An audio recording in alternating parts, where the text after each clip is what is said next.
Online ക്ലാസ്സുകളിലേക്ക് ഏവർക്കും സ്വാഗതം.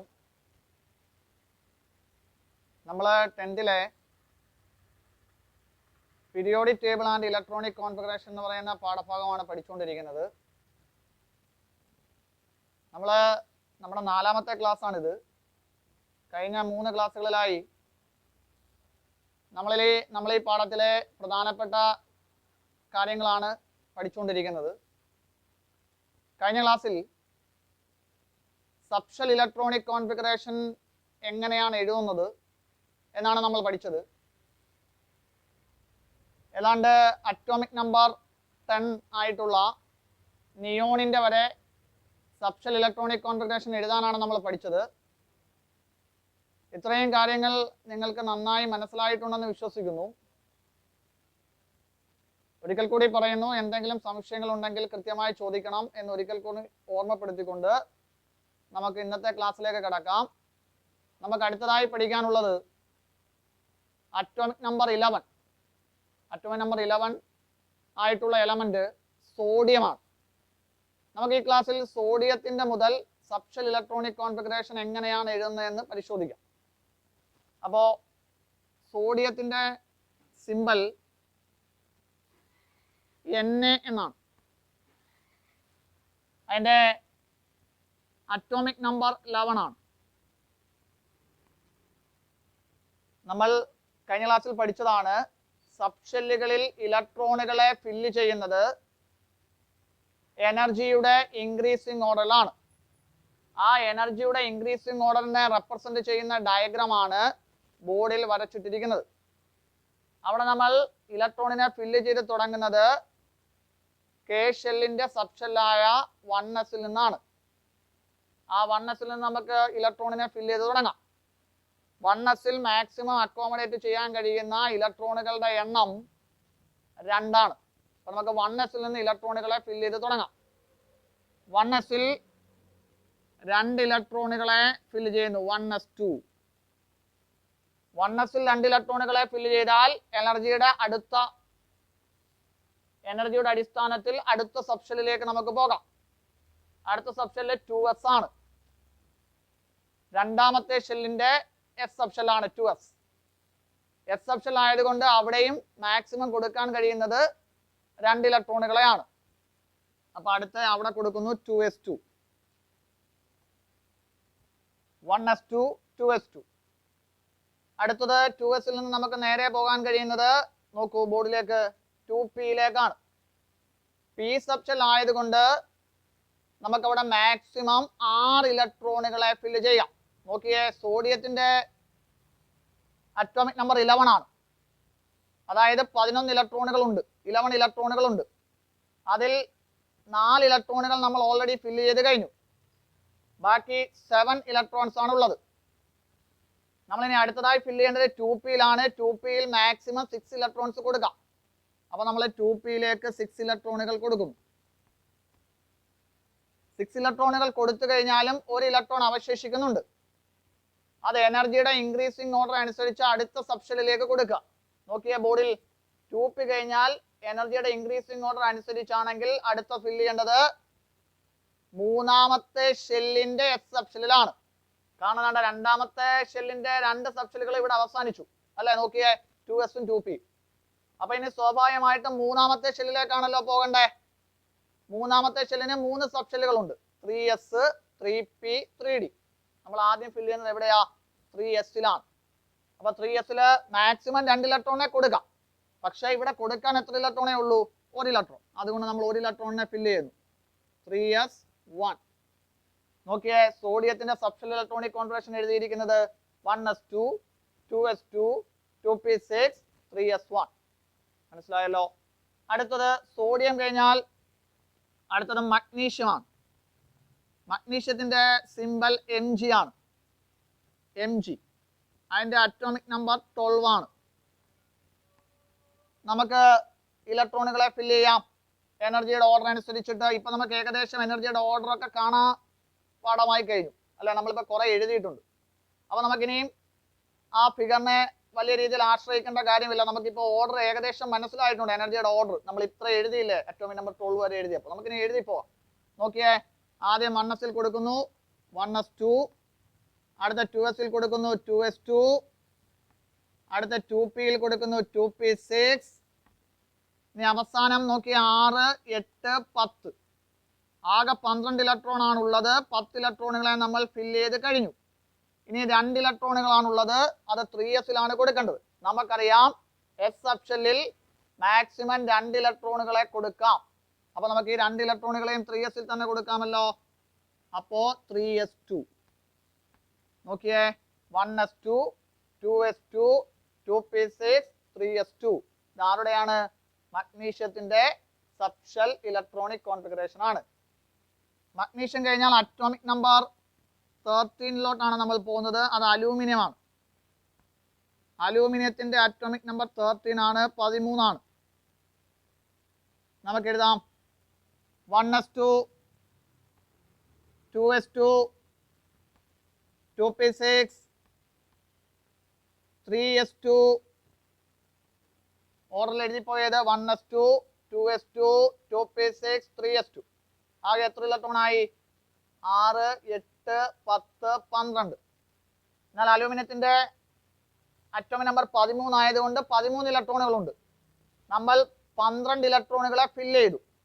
അപ്പൊ 3s 2 ഇലക്ട്രോണിനെ കൊടുക്കാൻ പറ്റത്തുള്ളൂ മാക്സിമം. അവിടെ വരെ കൊടുത്തിട്ടുണ്ട്. അപ്പൊ നമ്മൾ സ്വാഭാവികമായി ഇനി അടുത്ത സബ്ഷെല്ലിലോട്ട് പോകണം. ബോർഡിലോട്ട് നോക്കിയാൽ 3s കഴിഞ്ഞാൽ എനർജിയുടെ ഓർഡർ അനുസരിച്ചിട്ട് അടുത്ത സബ്ഷെൽ ഏതാ? 3p ആണ്. അപ്പൊ നമ്മൾ ഇനി അടുത്ത ഇലക്ട്രോണിനെ ഫില്ല് ചെയ്യുന്നത് 3p പി സബ്ഷെൽ ആയതുകൊണ്ട് മാക്സിമം എത്ര ഇലക്ട്രോണെ വരെ ഫില്ല് ചെയ്യാം? 6 ഇലക്ട്രോണുകളെ, 6 ഇലക്ട്രോൺസിനെ നമുക്ക് ഫില്ല് ചെയ്യാം. നിലവിൽ നമ്മുടെ കയ്യിൽ കൊടുക്കാൻ 1 ഇലക്ട്രോണേ ഉള്ളൂ. അത് കൊടുത്താൽ മതി. അപ്പൊ അത് കൊടുക്കാമല്ലോ. അപ്പൊ എങ്ങനെയാ വരുന്നത്? 3p1. നോക്കിയേ, അലൂമിനിയത്തിന്റെ subshell electronic configuration 1s2, 2s2, 2p6, 3s2, 3p1. ഇതാണ് അലൂമിനിയത്തിന്റെ സബ്ഷെൽ ഇലക്ട്രോണിക് കോൺഫിഗറേഷൻ. ഇനി കുറച്ച് വേഗത്തിൽ ഞാൻ പറഞ്ഞു പോകും. കാരണം നമ്മളിപ്പോൾ ഓൾറെഡി സബ്ഷെൽ ഇലക്ട്രോണിക് കോൺഫിഗറേഷൻ എഴുതുന്നതിൻ്റെ ഒരു ഓർഡർ കൃത്യമായി മനസ്സിലാക്കി കഴിഞ്ഞു. അപ്പോൾ നമുക്ക് ഇച്ചിരി വേഗത്തിൽ എഴുതി പോകാം. അടുത്ത എലമെന്റ് സിലിക്കൺ ആണ്. സിലിക്കണിന്റെ സിമ്പല് Si എന്നാണ്. അറ്റോമിക് നമ്പർ 14 ആണ്. നമുക്ക് ഫില്ല് ചെയ്ത് പോകാം. 1s2, 2s2, 2p6, 3s2 വരെ ഫില്ല് ചെയ്തു അല്ലേ? ഇനിയും നോക്കിയ 6, 8, 10, 12. ഇനി 2 ഇലക്ട്രോൺ കൂടിയുണ്ട് അല്ലെ? 3s നിന്ന് നേരെ എങ്ങോട്ടാ പോകേണ്ടത് നമ്മൾ പറഞ്ഞു കഴിഞ്ഞു നേരത്തെ. 3p 3p എത്ര ഇലക്ട്രോണെ കൊടുക്കാം? മാക്സിമം 6 ഇലക്ട്രോൺ വരെ കൊടുക്കാം. അപ്പൊ പിന്നെ 2 ഇലക്ട്രോൺ കൊടുക്കുന്നതുകൊണ്ട് പ്രശ്നമില്ലല്ലോ. അപ്പൊ നമ്മൾ അവിടെ കൊടുക്കുന്നു 3p2. ഇതാണ് സിലിക്കണിന്റെ സബ്ഷെൽ ഇലക്ട്രോണിക് കോൺഫിഗറേഷൻ. സിലിക്കൺ കഴിഞ്ഞാൽ അടുത്ത എലമെന്റ് അറ്റോമിക് നമ്പർ 15 ആണ്. അറ്റോമിക് നമ്പർ 15 ഫോസ്ഫറസ് ആണ്. 15 നമുക്ക് എഴുതാം. ഈ ഓർഡറിലാണല്ലോ എഴുതുന്നത്. നോക്ക്, 1s2, 2s2, 2p6, 3s2, 6, 8, 10, 12. 15 ആണല്ലോ. അപ്പൊ ഇനി 3 ഇലക്ട്രോൺ കൂടിയുണ്ട്. അപ്പൊ നോക്കിയേ, 3p3. ഇതാണ് ഫോസ്ഫറസിന്റെ സബ്ഷെൽ ഇലക്ട്രോണിക് കോൺഫിഗറേഷൻ. ഫോസ്ഫറസ് കഴിഞ്ഞാൽ അറ്റോമിക് നമ്പർ 16 പോകാം. 16 സൾഫർ ആണ്. സൾഫറിന്റെ സിമ്പൽ S ആണ്. അതിന്റെ അറ്റോമിക് നമ്പർ 16 ആണ്. എഴുതാം. നോക്കിയേ, 1s2, 2s2, 2p6, 3s2. നോക്ക്, 6, 8, 10, 12. ആകെ 16 ആണ്. 4 ഇലക്ട്രോണുകൾ ബാക്കിയുണ്ട്. അത് നേരെ നമ്മൾ എവിടെ കൊടുക്കുന്നു? 3p കൊടുക്കുന്നു. 1s2, 2s2, 2p6, 3s2, 3p4. ഇതാണ് സൾഫറിന്റെ സബ്ഷെൽ ഇലക്ട്രോണിക് കോൺഫിഗറേഷൻ. ഇപ്പൊ നമ്മൾ ആ ട്രാക്കിൽ വന്നു കഴിഞ്ഞു. അപ്പോൾ നമുക്കിനി വേഗത്തിൽ സബ്ഷെൽ ഇലക്ട്രോണിക് കോൺഫിഗറേഷനുകൾ എഴുതി പോകാം. സൾഫർ കഴിഞ്ഞാൽ അടുത്തത് അറ്റോമിക് നമ്പർ 17 ആണ്. നമുക്കെല്ലാം ഫെമിലിയർ ആയിട്ടുള്ള എലമെന്റ് ആണ് ക്ലോറിൻ. ക്ലോറിന്റെ സിമ്പല് Cl ആണ്. അതിൻ്റെ അറ്റോമിക് നമ്പർ 17 ആണ്. എഴുതാം 1s2 2s2 2p6 3s2 നോക്കിയാൽ 6 8 10 12 17 എണ്ണമാണ് ആകെ ഉള്ളത്. ഇനി അപ്പോൾ 5 എണ്ണം ബാക്കിയുണ്ട്. നേരെ നമുക്ക് എവിടേക്ക് കൊടുക്കാം? 3p കൊടുക്കാം. 3p5 അല്ലേ? അപ്പൊ ഇതാണ് ക്ലോറിന്റെ സബ്ഷെൽ ഇലക്ട്രോണിക് കോൺഫിഗറേഷൻ. ക്ലോറിൻ കഴിഞ്ഞാൽ നമ്മൾ വീണ്ടും ഒരു നോബൽ ഗ്യാസിലേക്ക് പോവുകയാണ്. അതിന്റെ പേര് ആർഗൺ എന്നാണ്. ആർഗന്റെ സിമ്പല് AR ആണ്.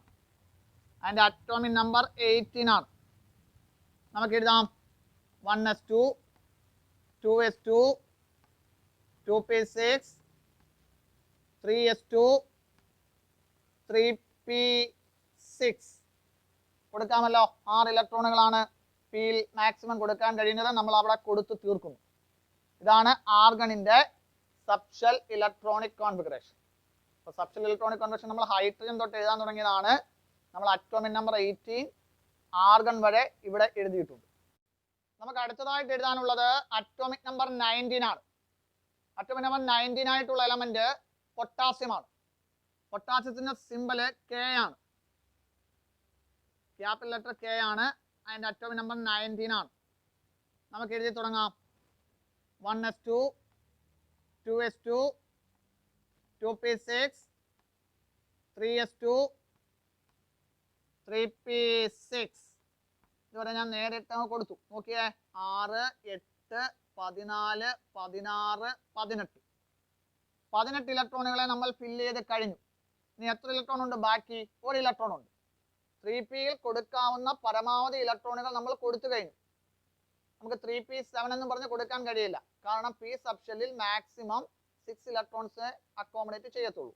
അപ്പൊ നമുക്ക് നോക്കാം 3p കഴിഞ്ഞാൽ എങ്ങോട്ടാണ് പോകേണ്ടത്? നിങ്ങൾ ഇതിനോട് നോക്കിയേ 1s 2s 2p 3s 3p ഇതുവരെ ഏകദേശം ഒരു സബ്ഷെൽ ഓർഡറിൽ തന്നെയാണ് നമ്മൾ പോകുന്നത് ആണല്ലോ. അപ്പൊ നിങ്ങൾ സബ്ഷെല്ലിന്റെ ഓർഡറിലാണ് കൊടുക്കുന്നതെന്ന് തെറ്റിദ്ധരിക്കില്ലെന്ന് ഒരിക്കൽ കൂടി ഓർമ്മിപ്പിക്കുന്നു. ഓർഡർ അനുസരിച്ചായിരുന്നു നമ്മൾ കൊടുക്കുന്നതെങ്കിൽ 3p കഴിഞ്ഞാൽ മൂന്നാമത്തെ ഷെല്ലിന്റെ ഡി സബ്ഷെല്ലാണ് കൊടുക്കേണ്ടത്. അതായത് 3Dയിലാണ് കൊടുക്കേണ്ടത്. എന്നാൽ നിങ്ങൾ ഈ ഡയഗ്രത്തിലോട്ട് നോക്കിയേ 1s അതിൽ നിന്ന് നേരെ വന്ന് 2sലോട്ട് 2sൽ നിന്ന് നേരെ വന്ന് 2pയിലോട്ട് 2pയിൽ നിന്ന് നേരെ 3sലോട്ട് 3sൽ നിന്ന് നേരെ 3pയിലോട്ട് 3p കഴിഞ്ഞാൽ സബ്ഷെല്ലിന്റെ ഓർഡർ ആയിരുന്നെങ്കിൽ 3Dയിലാണ് കൊടുക്കേണ്ടത്. നോക്കിയേ 3Dയിലാണോ? 4sലാണ് കൊടുക്കുന്നത്. കാരണം സബ്ഷെല്ലിന്റെ ഓർഡറിലല്ല ഇലക്ട്രോണുകളെ ഫില്ല് ചെയ്യുന്നത്. പിന്നെ എന്തിന്റെ അടിസ്ഥാനത്തിലാ? എനർജിയുടെ ഇൻക്രീസിങ് ഓർഡറിലാണ്. അപ്പോൾ ഇൻക്രീസിങ് ഓർഡർ എന്ന് വെച്ചാൽ കൂടി വരണം. അപ്പോൾ നമ്മൾ 3p കഴിഞ്ഞാൽ കൊടുക്കുന്നത് 4sലാണ്. കാരണം 4sന് 3Dയേക്കാൾ എനർജി കുറവാണ്. 4sന് 3Dയേക്കാൾ എനർജി കുറവാണ്. അല്ലെങ്കിൽ 3Dക്ക് 4sനേക്കാൾ എനർജി കൂടുതലാണ്. നിങ്ങളൊന്ന് ചിന്തിച്ചേ, നമ്മളിവിടെ 4sൽ കൊടുക്കാതെ 3Dയിൽ കൊടുത്തിരുന്നെങ്കിലോ? കാരണം 3D വരെ ഇങ്ങനെ എനർജി കൂടി വരും. പിന്നെ നമ്മൾ 4sൽ കൊടുത്താൽ കൂടി കുറഞ്ഞു. അത് നമ്മൾ പറഞ്ഞ ക്രൈറ്റീരിയയ്ക്ക് അടിസ്ഥാനമാകുമോ? ഇല്ല. നമ്മൾ പറയുന്നത് എന്തുവാ? എനർജിയുടെ ഇൻക്രീസിങ് ഓർഡർ എന്ന് വെച്ചാൽ കൂടിക്കൊണ്ടേ ഇരിക്കാവുള്ളൂ. ഇടയ്ക്ക് വെച്ച് എന്ത് ചെയ്യാൻ പാടില്ല? കുറയാൻ പാടില്ല. അപ്പൊ അതുകൊണ്ട് 3pയിൽ കൊടുത്തിട്ട് നമ്മൾ എവിടെയാണ് കൊടുക്കുന്നത്? 4sലാണ് കൊടുക്കുന്നത്. മറന്നു പോകരുത്. 4sൽ കൊടുത്തിട്ട് എവിടെ കൊടുക്കൂ? 3Dയിൽ കൊടുക്കൂ. അപ്പൊ നമുക്ക് 4sൽ കൊടുക്കാം. ബാക്കി 1 ഇലക്ട്രോൺ അല്ലേ ഉള്ളു, നമ്മൾ 4sൽ കൊടുക്കും. 4s1 നോക്കിയേ പൊട്ടാസ്യത്തിന്റെ 1s2 2s2 2p6 3s2 3p6 4s1 മറക്കരുത്. Very important. പൊട്ടാസ്യം കഴിഞ്ഞാൽ നമ്മൾ നേരെ പോകുന്നത് കാൽസ്യത്തിലേക്കാണ്. കാൽസ്യത്തിന്റെ സിമ്പല് Ca എന്നാണ്. Ca അതിന്റെ അറ്റോമിക് നമ്പർ 20 ആണ്. 20.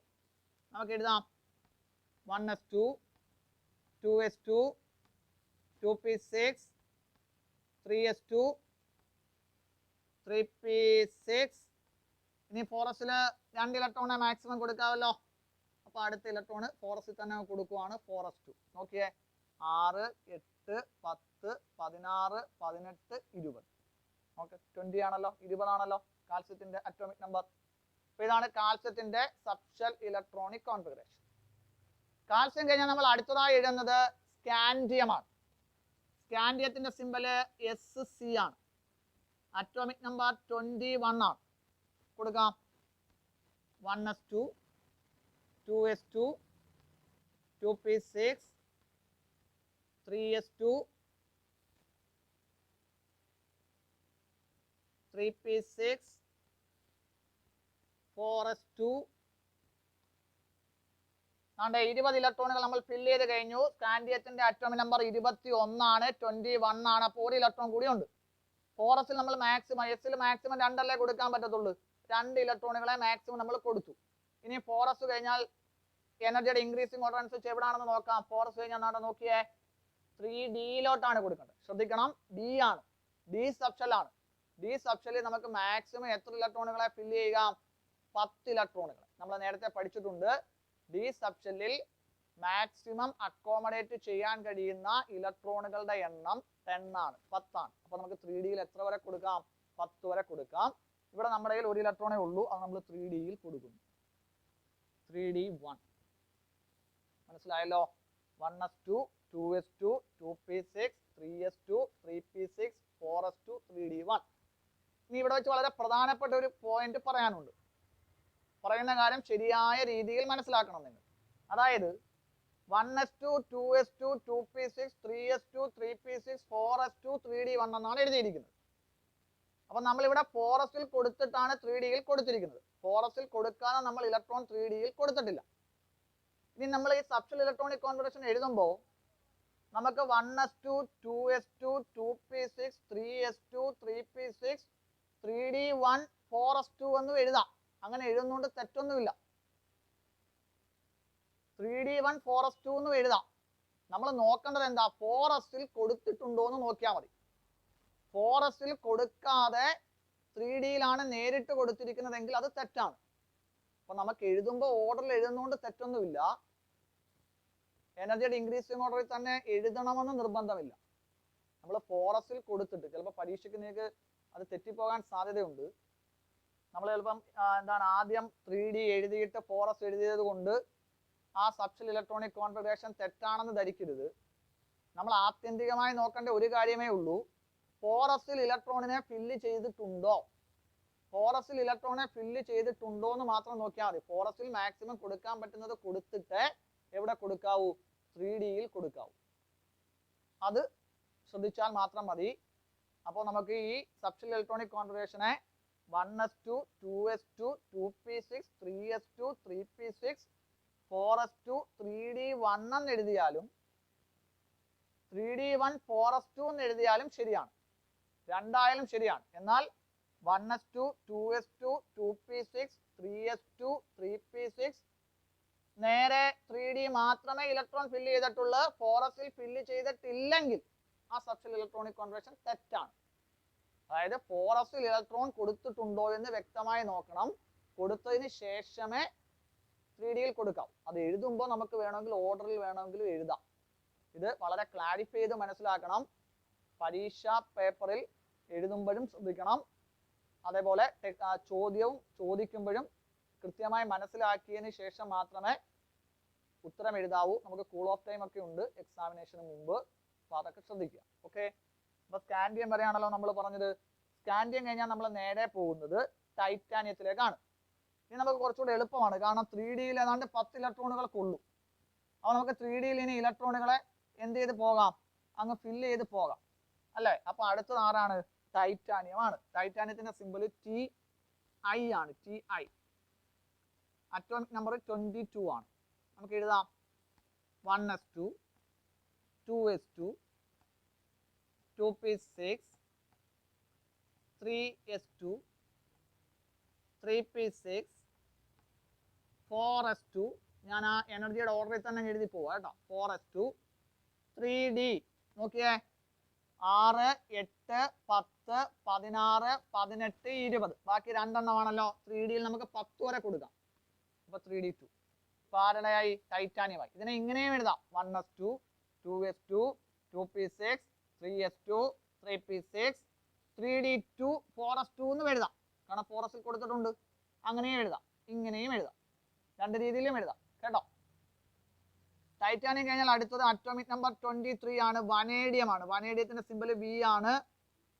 അറ്റോമിക് നമ്പർ 23 ആണ്. 1s2 2s2 2p6 3s2 3p6 4s2 3d3 ആണ് വരുന്നത്. ഓക്കെ, വനേഡിയം കഴിഞ്ഞാൽ അറ്റോമിക് നമ്പർ 24 ആണ്. Atomic number 24 ക്രോമിയമാണ്. നമ്മൾ തൽക്കാലം ക്രോമിയത്തിന്റെ സബ്ഷെൽ ഇലക്ട്രോണിക് കോൺഫിഗറേഷൻ ഇവിടെ എഴുതുന്നില്ല. അതിന്റെ സബ്ഷെൽ ഇലക്ട്രോണിക് കോൺഫിഗറേഷൻ ഒരു പ്രത്യേകതയുണ്ട്. അതുകൊണ്ട് നമുക്ക് അതിന് പ്രത്യേകമായി തന്നെ പഠിക്കണം. വളരെ ഇമ്പോർട്ടൻ്റ് ആയിട്ടുള്ളതുമാണത്. അപ്പോൾ നമുക്ക് പ്രത്യേകമായി തന്നെ പഠിക്കാം. അതുകൊണ്ട് നിലവിൽ ക്രോമിയത്തിന്റെ സബ്ഷെൽ ഇലക്ട്രോണിക് കോൺഫിഗറേഷൻ നമ്മൾ ഇവിടെ എഴുതുന്നില്ല. അറ്റോമിക് നമ്പർ 24 ആണ്. അത് നമ്മൾ പിന്നീട് എഴുതും. ഓക്കെ, അതുകൊണ്ട് നമുക്ക് 25ലേക്ക് പോകാം. അറ്റോമിക് നമ്പർ 25 ആയിട്ടുള്ള എലമെന്റ് മാംഗനീസ് ആണ്. മാംഗനീസിന്റെ സിമ്പൽ Mn എന്നാണ്. 25 ആണ്. നമുക്ക് എഴുതി നോക്കാം.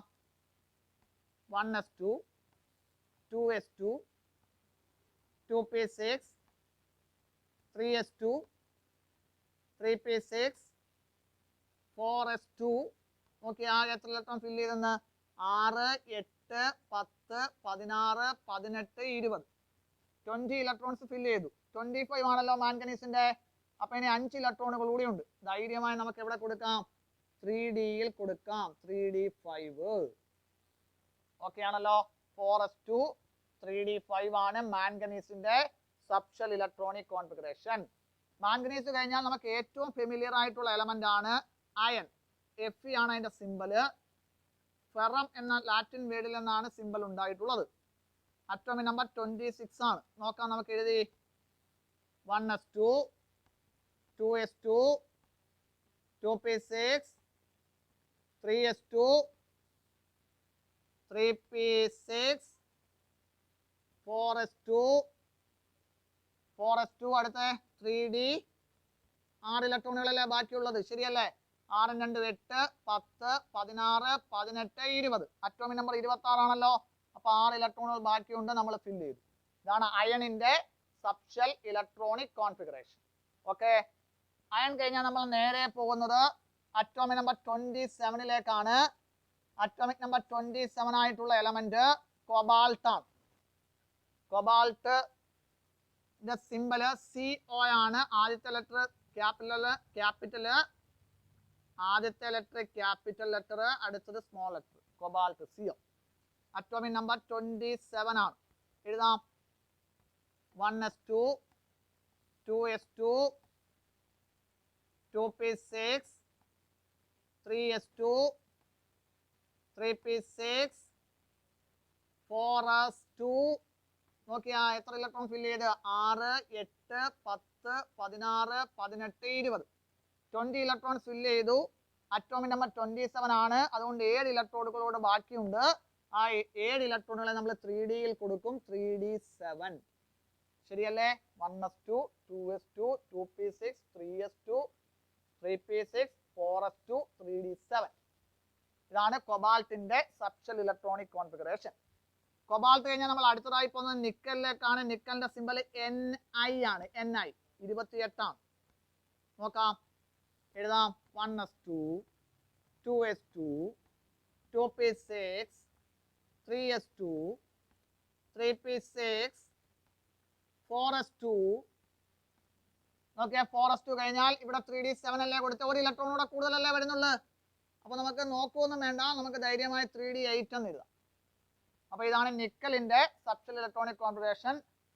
1s2ൽ തുടങ്ങി എവിടെ അവസാനിക്കുന്നു? 3d8ൽ അവസാനിക്കുന്നു. ഞാൻ ഒരിക്കൽ കൂടി പറയാം, നമുക്കിതിനെ 3d8 4s2 എന്ന് വേണമെങ്കിലും എഴുതാം.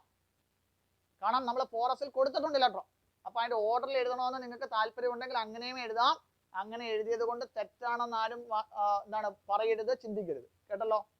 അതാ നിക്കൽ കഴിഞ്ഞാൽ നമ്മൾ അടുത്തത് സ്വാഭാവികമായ അറ്റോമിക് നമ്പർ 29 ആണ്. അറ്റോമിക് നമ്പർ 29 ആയിട്ടുള്ള എലമെന്റ് കോപ്പർ ആണ്. കോപ്പർ. പക്ഷേ കോപ്പറിൻ്റെതും ഒരു സ്പെഷ്യൽ സബ്ഷെൽ ഇലക്ട്രോണിക് കോൺഫിഗറേഷൻ ആണ്. അതുകൊണ്ട് നമ്മളത് സ്പെഷ്യലായി തന്നെ പഠിക്കും. തൊട്ടടുത്തത് പഠിക്കാൻ പോകുന്നത് അതാണ്. അതുകൊണ്ട് നമുക്ക് കോപ്പർ കഴിഞ്ഞുള്ളത് എഴുതാം. കോപ്പർ കഴിഞ്ഞുള്ള അറ്റോമിക് നമ്പർ 30 ആയിട്ടുള്ള എലമെന്റ് സിങ്ക് ആണ്. അറ്റോമിക് നമ്പർ 30 ആയിട്ടുള്ള എലമെന്റ് സിങ്ക് ആണ്. നമുക്ക് സിങ്ക് കൂടി എഴുതാം. സിങ്കിന്റെ സിമ്പൽ Zn ആണ്. Zn എന്നാണ്. അറ്റോമിക് നമ്പർ 30 ആണ്. നമുക്ക് എഴുതി നോക്കാം. 1s2, 2s2, 2p6, 3s2, 3p6, 4s2. നോക്കിയേ, 6, 8, 10, 16, 18, 20. ബാക്കി എത്ര ഇലക്ട്രോൺ ഉണ്ട്? 10 ഇലക്ട്രോണുകളുണ്ട്. അതാണ് നമ്മൾ എവിടെ കൊടുക്കുന്നത്? 3Dയിൽ കൊടുക്കുന്നത്. 3D10. നമ്മൾ 30 എലമെന്റുകളുടെയും സബ്ഷെൽ ഇലക്ട്രോണിക് കോൺഫിഗറേഷൻ എഴുതിയിട്ടുള്ളത്. നിങ്ങൾ ഇതിന്റെ എല്ലാം എഴുതി നോക്കണം. ഒരാവർത്തി കൂടി എഴുതി നോക്കുകയും മനസ്സിലാക്കാൻ ശ്രമിക്കുകയും ചെയ്യുക. ഈ ചാപ്റ്ററിലെ ഏറ്റവും ബേസിക് ആയിട്ടുള്ള കാര്യം തന്നെയാണ് സബ്ഷെൽ ഇലക്ട്രോണിക് കോൺഫിഗറേഷൻ എഴുതുക എന്നുള്ളത്. അപ്പോൾ ഈ സബ്ഷെൽ ഇലക്ട്രോണിക് കോൺഫിഗറേഷൻ എഴുതുമ്പോൾ ശ്രദ്ധിക്കേണ്ട കാര്യങ്ങളൊക്കെ കൃത്യമായി അതിനിടയിൽ തന്നെ പറഞ്ഞു തരുന്നുണ്ട്. അതൊക്കെ കുറച്ചുകൂടി വ്യക്തമായി കേൾക്കണം. ഈ സബ്ഷെൽ ഇലക്ട്രോണിക് കോൺഫിഗറേഷനുമായി ബന്ധപ്പെട്ട കോപ്പറിന്റെയും ക്രോമിയത്തിന്റെയും സബ്ഷെൽ ഇലക്ട്രോണിക് കോൺഫിഗറേഷൻ ആണ് നമുക്ക് ഇനി അടുത്ത ക്ലാസ്സിൽ പഠിക്കാനുള്ളത്. അപ്പോൾ അത്തരം കാര്യങ്ങളൊക്കെ ആയിട്ട് നമുക്ക് അടുത്ത ക്ലാസ്സിൽ കാണാം. എല്ലാവരും നോട്ടൊക്കെ എഴുതി നല്ല രീതിയിൽ പഠിച്ചിട്ടൊക്കെ ഇരിക്കുക എന്നൊരിക്കൽ കൂടി ഓർമ്മപ്പെടുത്തിക്കൊണ്ട് ഈ ക്ലാസ് ഇവിടെ അവസാനിപ്പിക്കുന്നു. എല്ലാവർക്കും നന്ദി.